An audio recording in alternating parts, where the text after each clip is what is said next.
I love movies and I love national parks. I drive to national parks every year multiple times. I try to see as many of them as I can. These long road trips, I actually just came back from one and picked up this little arch in Tennessee. This is representing the Delicate Arch, which I've done that hike in Arches National Park. And that park's going to come up in my 5 recommendations for you. Movies you should see if you like national parks. Let's get an obvious one out of the way. Some of you may like Death Valley or have been there. I have this really cool cup from Death Valley with burros. There are a lot of burros around there. You can just see them running all around town. Really fun place in Beatty. You can go from Beatty, Nevada, from Vegas, and visit. But if you didn't know this, Star Wars, the original New Hope Star Wars, parts of it were shot there. You have the little droids out there running around looking for somebody, looking for anybody, as they are lost in this space quest of sorts. And we have Luke Skywalker, Obi-Wan Kenobi, Alec Guinness, obviously a terrific actor. But if you already know about national parks and Star Wars, you may have already known that. But if you didn't and you haven't seen the Star Wars films or haven't seen them in a long time, I really encourage you, if you're a national park fan and you have been to Death Valley, go give that part of it at least a watch. It's really cool being able to see that. And if you ever hike out there on some of those hikes, it actually does feel like you're C-3PO and R2-D2 a little bit. Just, sunscreen, don't go when it's too hot. We went to Death Valley, I think, over a Christmas break one year. So it's always been a fascinating thing to me that parts of it were filmed there. And there have been other movies filmed there, but that's going to be the one that people know about the most. Now, on the East Coast, I'm going to mention one East Coast park, because these are obviously going to tend toward Westerns. So I live a few hours from a West Virginia national park. It's been a national park for a few years. It's called New River Gorge National Park. If you're on the East Coast and you like hiking, that's something you like to do, you really should visit New River Gorge. But if you know anything about that area in West Virginia, you will know about a history of coal mining and companies exploiting coal miners and destroying everything and being greedy and what coal mining companies tend to do. And there was a film, and the first time I saw this was in college, and we were talking about exploitation of resources and people. But I saw this again, and I was thinking, like, Mate 1, this looks familiar. This is from the Criterion Collection, a great film. It looked to me like something similar to the New River National Gorge area. And Thurman, parts of this are shot in Thurman, so if you actually go through the New River Gorge area, it's kind of closer to Fayetteville, where the main stuff is. You can actually go in the old town by the railroad tracks and stuff. That area was meant to represent, or was used in the filming of this, okay? Even though it's not the same thing in reality, it's still pretty convincing. But if you haven't ever heard of Mate 1, it's a John Sayles film. It's a drama that recounts the story of a West Virginia coal town unionizing in the 1920s. And it has some really mean investigators or protectors of the coal company. I'll let you kind of see that if you haven't. But it has a great cast. James Earl Jones. It's my favorite James Earl Jones role. Now, I know I just talked about Star Wars and I know Darth Vader, but he's so good in this film. And when he actually passed away, I almost immediately put up a video about this. Mate 1 taps into a rich vein of Americana with painstaking attention to local texture, issuing an impassioned cry for justice that still resounds today. And every time I'm up there, sometimes I'll go to Thurman, because we don't live that far away, and we'll be walking around up there. I'll always think of it. And there's actually a scene. I know that there's at least one scene in there. I don't remember what the context is, but I'm almost positive it overlooks the Grandview area. One of these trails I've been on before, but I'm not for sure. If you know about that, you'll have to let me know. But for my East Coast fans, go to New River Gorge and watch Mate 1. If you like national parks, you got to see Mate 1, because you're going to be able to see how it incorporates all that stuff. But there is one of these I haven't been to. I have never been to Crater Lake National Park. I don't even think I've ever really been to Oregon, unless I was just flying through it. So there's a film that it's an old Western. This is a Jacques Tourneur Western. It's kind of been forgotten about a little bit. It's called Canyon Passage.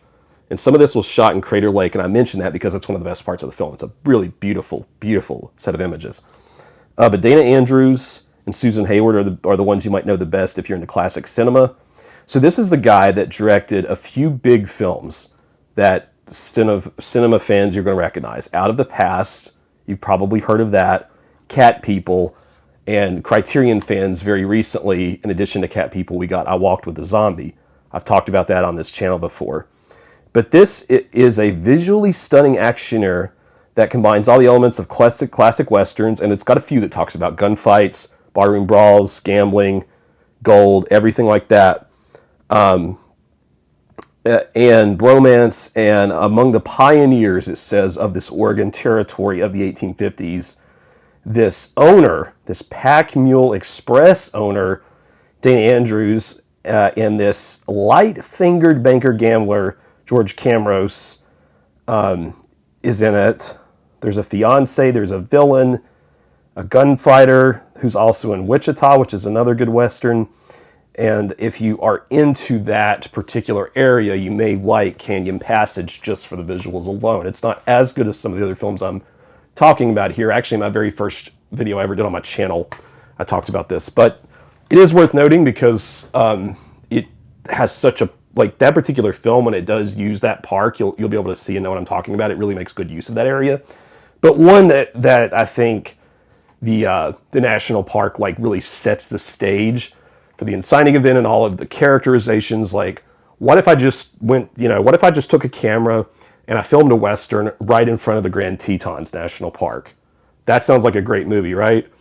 So every year we try to go to Yellowstone. I actually have a Yellowstone shirt on here. And if you're unfamiliar, the Grand Tetons are these like mountain ranges that kind of just look like they pop out of the ground through otherwise relatively flat territory. And they're right beside Yellowstone, but they're sometimes either forgotten about or overlooked because Yellowstone is Yellowstone. But there was a film called Shane that was filmed there, and it was just right in front of those mountains. And that is like one of the most beautiful openings in a film, besides the last film I'm going to talk about. One of the most enduring and landmark Westerns of the 1950s, George Stevens' Shane struck a chord with audiences. And actually, according to my Eureka copy here, which is Region B, it served as a template for spaghetti westerns, like for Sergio Leone. Alan Ladd is the gunslinger. This is based on the book Shane, which you should also read. Shane's an easy read. It's a fun read. It's a good book. He's the archetypal man alone who wanders into town and becomes embroiled in a conflict concerning homesteaders in Wyoming and a cattle baron who's trying to wrestle away the land. And it's one of those films where, like, you kind of know what's coming. A guy with a mysterious sordid past has to help a bunch of people who aren't as good with a gun as he is. It has Van Heflin, but Jack Palance is a bad guy in this. Now, if memory serves me correctly, Jack Palance did a one-handed push-ups at the Oscars or some award ceremony. Great actor, great film.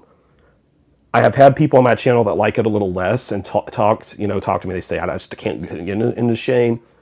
I did not get into it quite as much the first time I saw it, but seeing it again, especially if you get a good restoration, it's one of those films that is much better with a good print, okay? So don't sleep on it. See it again. Shane, great film. And read the book if you haven't. The book's kind of neat. But really, the film I just watched, I watched this a few hours ago. I've seen it many times.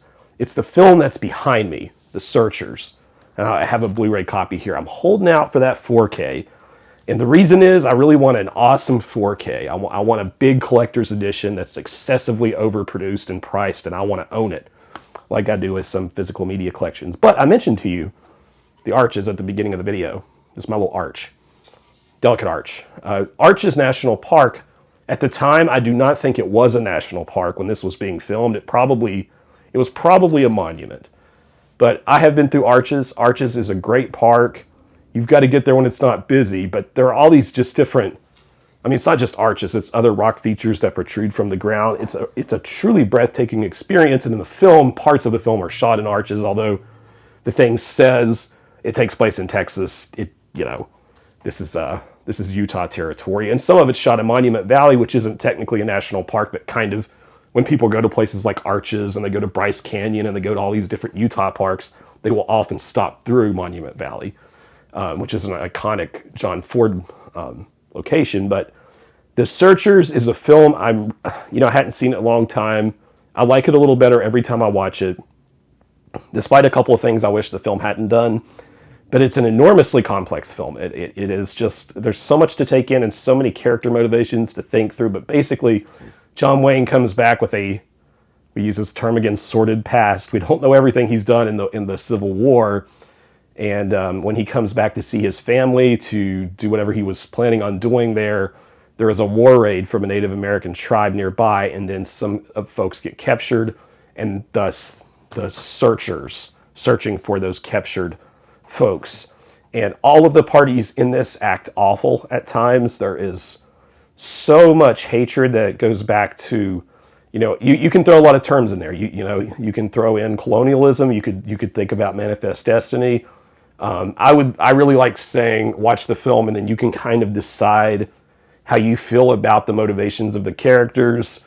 To put a long story short, it has a very layered conversation. The film is a layered conversation and look at, tensions, racial tensions, just tensions in families. I mean, there's so much ground that the film covers, but really as a national park fan, the reason I'm really talking to you about this is if you watch the film and you have been to national parks, you've been to Arches, you hike that area, it's going to feel like you're out there again. The way that John Ford shot it with these just wide shots and stuff, it's so breathtakingly beautiful. And I wanted to mention it here because, like I said, parts of it were shot in what's now Arches National Park, and Monument Valley to me kind of counts similar. But for outdoor lovers, it just alone, that part of the film alone, I think is worth seeing. Now, there is some of the humor in the film. The film gets so dark and just downright disturbing, and the themes are so heavy that John Ford put quite a bit of humor in there. I no matter how many times I watch this film, I'm still not in love with parts of the humor, but I'm starting to understand more of why it's there, because it does feel like an awkward tonal shift at times. But that having been said, everybody should see The Searchers if you're into national parks, particularly Arches. You'll have to let me know what you think of my little fake arch here. Look at it actually is delicate arch. Anyway. So those are 5 I had. Tell me some that are shot in nature, national parks, state parks, whatever it is that you like. Do me a favor, click the thumbs up and subscribe to Cody in the Cinema.